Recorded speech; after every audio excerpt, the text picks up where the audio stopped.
Hey everybody, welcome to EUT 501. My name is Bill Selleck. I'm your instructor for the course.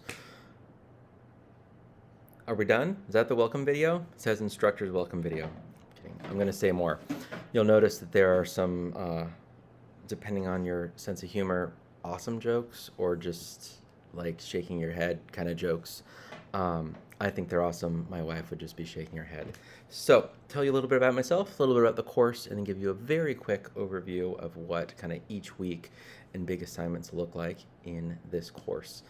This is one of my favorites, by the way. Spoiler alert. So, my name is Bill Selleck. I already said that. Pronouns are he, him.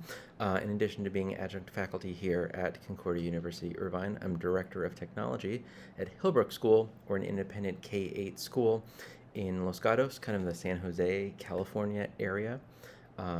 This is starting my 8th year here. Before I was at Hillbrook, I was teaching kindergarten, 2nd grade, 4th and 5th grade music. So elementary tends to be my jam. Definitely, I've worked with high school students doing youth ministry stuff, and then we're a K-8, so do lots of pretty cool projects with middle school students here also. So if you're K-12, we can hang. If you're thinking leadership, we can hang also. I don't know why I said hang. I don't normally say that. Anyway, let's look just kind of week by week. Each week you're going to get a video and an announcement. The announcement's going to have links to all the important resources you'll need, including assignments, rubrics, documents, all that type of stuff.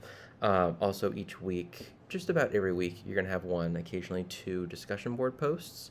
So as in other courses, initial post is due Thursday before midnight, 2 thoughtful replies due Sunday before midnight. 11:59 p.m. is the official time. That's kind of the lay of the land. I'm going to just kind of click through each week. Really, it just logged me out of Blackboard. I type in my password. By the way, if you go back to doing some remote teaching, a couple things hang in there. The other thing is, if you're recording videos, don't stop and redo it. If something goes wrong or you get interrupted, just roll with it. The feedback I receive from students, adult and younger students, is that it actually is more personal, more genuine, more authentic. They get to know you more, right? Like, they don't need a perfectly polished video, and you probably don't have the time to make a perfectly polished video. Just one take and you're done, even if it's let me log in, which I already finished doing. So, week one, we start on August 23rd. Please do not submit anything before that Monday. The course is open before Monday, but don't submit anything before the course is open. So we have a couple books to read. There's a Sir Ken Robinson book looking at creativity. Or maybe we'll click on syllabus and textbooks, since I'm now talking about the textbooks. Creative Schools. So Sir Ken Robinson, it's about a chapter a week. And then we have a new to this course book, nice and updated, the Google Infused Classroom, from Holly Clark and Tanya Avrith. Both are actually pretty good friends of mine. I've known them quite a while through Q with Holly.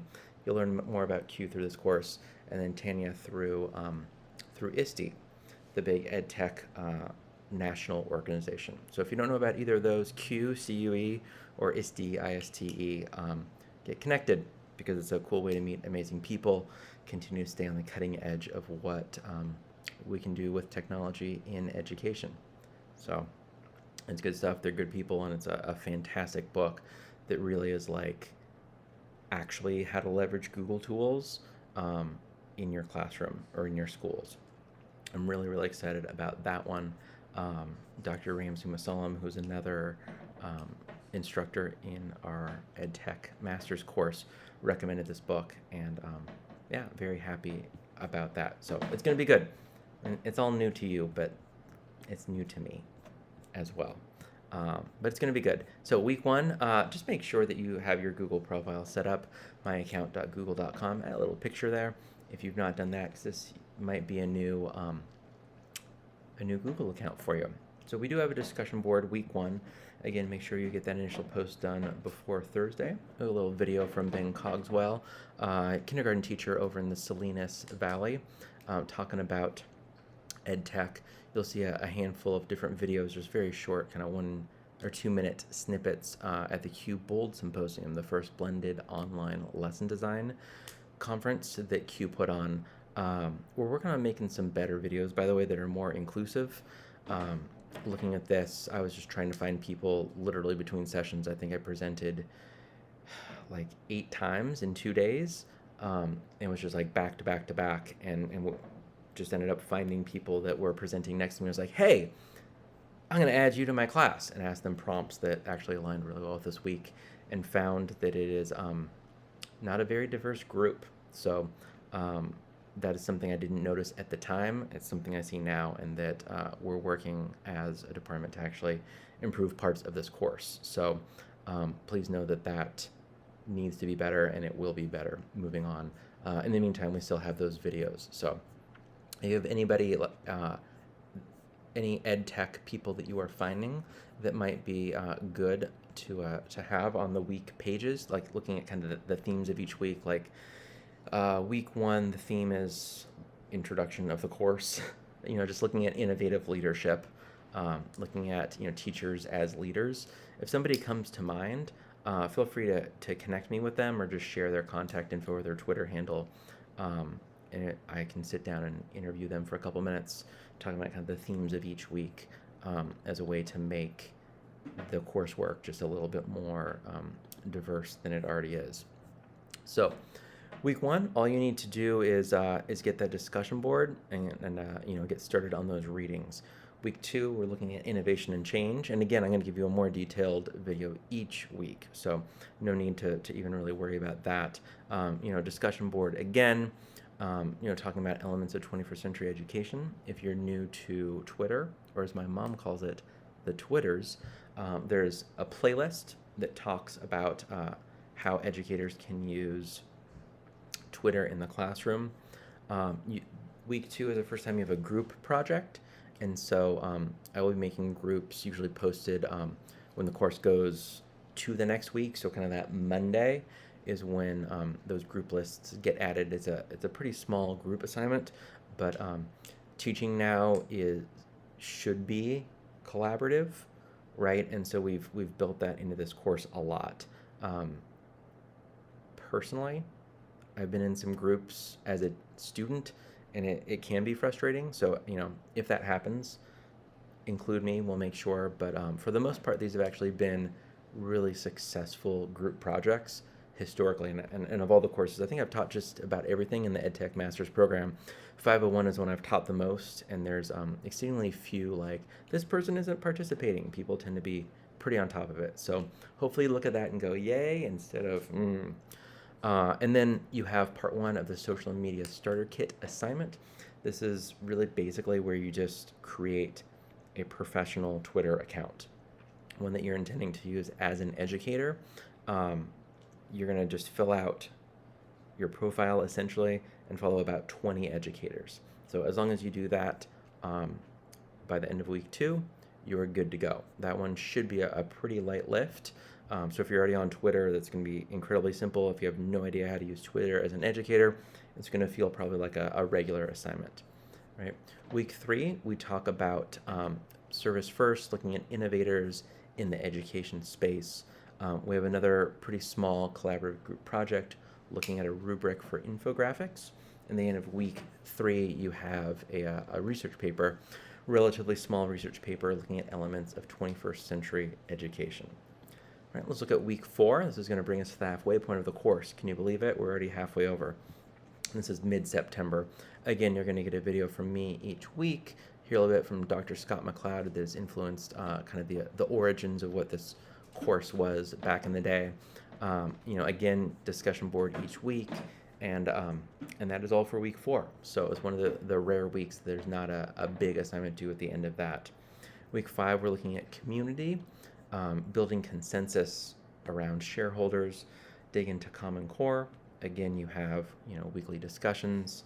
There's another group project looking at 21st century learning, and then you have an infographic assignment. This is looking at the conditions for applying technology to a 21st century learning need. I'll explain a lot more in the week 5 video, but it basically just continues to drill down on that idea of 21st century learning, even though we're already like a fifth of the way through the 21st century. We're still calling it 21st century learning, right? So you have a couple group assignments about 21st century learning and technology in the 21st century learning. This looks at the conditions for technology in the 21st century to have, innovative education. Again, we'll talk more later. Week 6 looks at being stewards of technology. You're going to continue just about one chapter per week, looking at communities of practice, kind of rethinking education. And here you have, in addition to your weekly discussion board, the second part of your social media starter kit. This is where you're going to really engage on Twitter, sharing some initial, kind of ideas about things that you think are innovative, share what's going on in your school or your classroom, replying and engaging with other educators, and then you're going to join a Twitter chat. And there's some resources back on the week 2 page that introduce you to a Twitter chat as educators. All right, on to week 7 and 8, our last couple weeks of the course, looking at institution-wide changes week 7.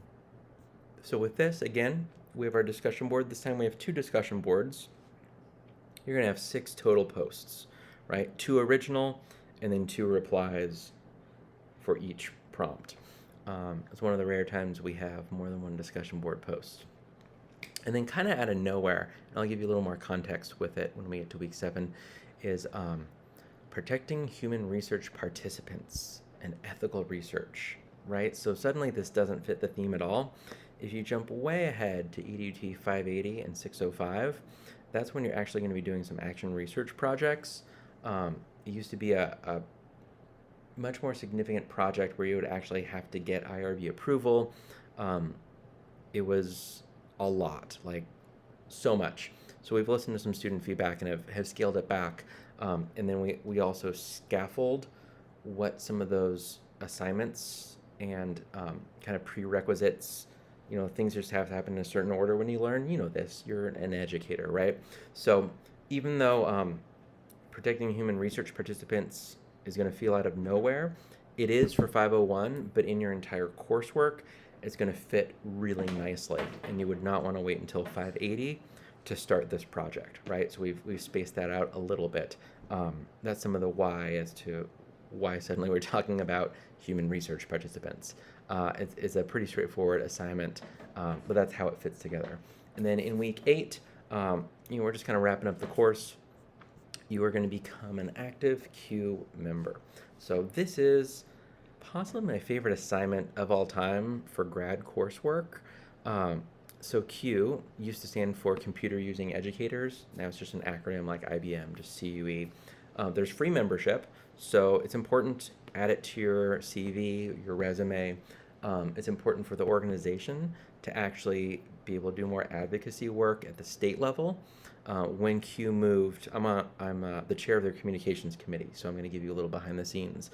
When they were paid only, they had about 10,000 members. When they pivoted to a premium and a free model, they actually ended up doubling membership. So membership with CUE is now at about 20,000. So when you go up to Sacramento and you're advocating for, technology resources, open internet for all students, saying we're here representing 20,000 educators will get you into many more meetings and give you more weight behind your message than saying, we have 9,500 members. It's been really cool to see the work CUE has been able to do advocating for students and teachers at the state level with that growth of membership. So as long as you can, when you're an educator, be a member. Like upgrading to premium is great. It's a free assignment. So you're going to do that. You're going to review an article from the CUE blog, and then you're going to put together, not submit to CUE, but submit to me, a proposal for a conference presentation. One of my favorite parts about CUE, like the systems that CUE has in place, is that if you present at a conference, registration is free.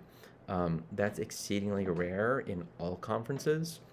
You typically get a discounted rate. So like if you present at the ISTE conference, it only costs you about $300 to attend and present, which is a lot of money, right? Because then you also have food, travel, hotel, like all kinds of stuff, transportation once you're there. So Q won't cover all the other stuff, but it will give you free registration.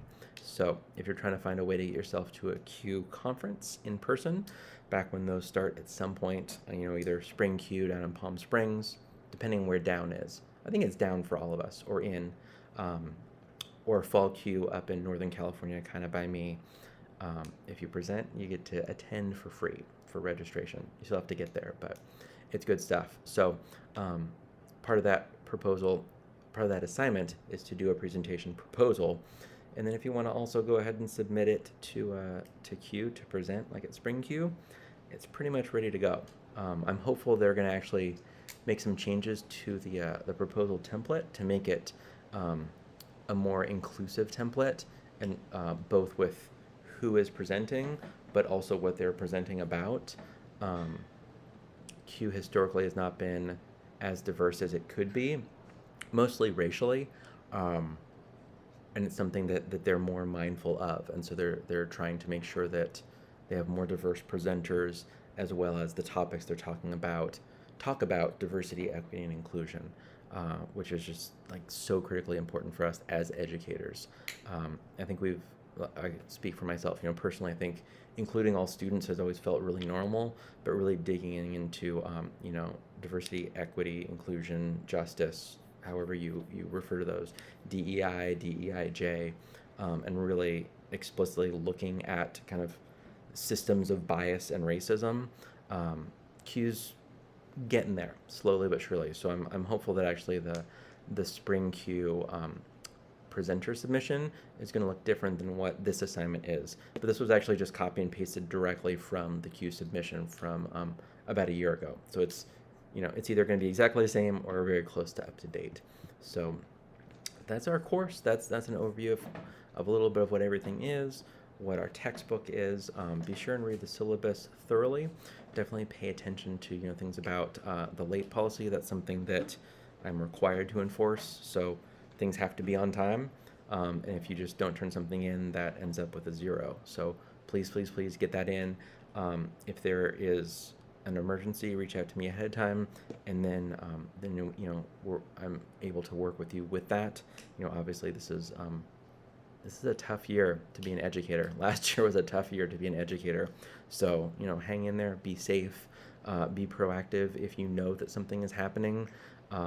And assignments are getting in the way of something important and urgent in your life. So I'm here to support you with all of that, and also just make sure to read the syllabus so that you know what the expectations are, know what resources you have.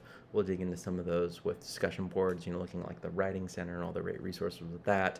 All that's in the syllabus. Some of it we'll call out as discussion boards. Other just please read the syllabus. Sound good? Feel free to reach out with me. Reach out with me. What does that mean? Should we reach out together? All right. Feel free to reach out with me. Should we do that again? Oh, I'm not going to redo this video, though. We already talked about that. Reach out if you have any questions as things go on. And yeah, excited to have you in this course. We're going to have a good time together. Look forward to hearing from you in the discussion boards. Starting to see those assignments come in. And be safe. All right. Happy 501, everybody.